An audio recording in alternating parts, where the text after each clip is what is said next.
श्री गणेशाय नमः। कामदा एकादशी व्रत कथा। प्राचीन काल में भोगीपुर नाम एक नगर था। वहाँ पर अनेक ऐश्वर्यों से युक्त पुंडरीक नाम का एक राजा राज्य करता था। भोगीपुर नगर में अनेक अप्सरा, किन्नर तथा गंधर्व वास करते थे। उनमें से एक जगह ललिता और ललित नाम के दो स्त्री पुरुष अत्यंत वैभवशाली घर में निवास करते थे। उन दोनों में अत्यंत स्नेह था, यहाँ तक कि अलग अलग हो जाने पर दोनों व्याकुल हो जाते थे। एक समय पुंडरीक की सभा में अन्य गंधर्वों सहित ललित भी गान कर रहा था। गाते गाते उसको अपनी प्रिय ललिता का ध्यान आ गया और उसका स्वर भंग होने के कारण गाने का स्वरूप बिगड़ गया। ललित के मन में भाव जानकर कारकोट नामक नाग ने पद भंग होने का कारण राजा से कह दिया। तब पुंडरीक ने क्रोधपूर्वक कहा कि तू मेरे सामने गाता हुआ अपनी स्त्री का स्मरण कर रहा है, अतः तू कच्चा मांस और मनुष्यों को खाने वाला राक्षस बनकर अपने किए कर्म का फल भोग।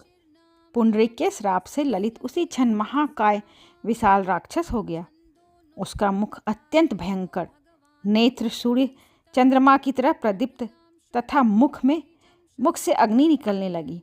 उसकी नाक पर्वत की कंदरा के समान विशाल हो गई और गर्दन पर्वत के समान लगने लगी।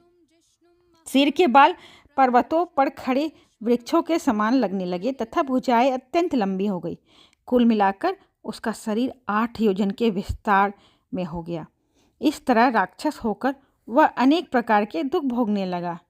जब उसकी प्रियतमा ललिता को यह वृतांत मालूम हुआ तो उसे अत्यंत खेद हुआ और वह अपने पति के उद्धार का यत्न सोचने लगी। वह राक्षस अनेक प्रकार के घोर दुख सहता हुआ घने वनों में रहने लगा। उसकी स्त्री उसके पीछे पीछे जाती और विलाप करती रहती। एक बार ललिता अपने पति के पीछे घूमती घूमती विंध्याचल पर्वत पर पहुंच गई। वहां पर श्रृंगी ऋषि का आश्रम था। ललिता शीघ्र ही श्रृंगी ऋषि के आश्रम में गई और वहां जाकर विनीत भाव से प्रार्थना करने लगी। उसे देखकर श्रृंगी ऋषि बोले कि हे शुभगे, तुम कौन हो और यहाँ किस लिए आई हो? ललिता बोली कि हे मुनि, मेरा नाम ललिता है। मेरे पति राजा पुंडरीक के श्राप के कारण विशालकाय राक्षस हो गए हैं। इसका मुझको महान दुख है। इसके उद्धार के लिए कोई उपाय बताइए। श्रृंगी ऋषि बोले, हे गंधर्व कन्या, जब चैत्र शुक्ल एकादशी आने वाली है, जिसका नाम कामदा एकादशी है, उसका व्रत करने से मनुष्य के सब कार्य सिद्ध हो जाते। यदि तू कामदा एकादशी का व्रत कर उसके पुण्य का फल अपने पति को दे दे तो वह शीघ्र ही राक्षस योनि से मुक्त हो जाएगा। राजा का श्राप भी स्वयमेव शांत हो जाएगा।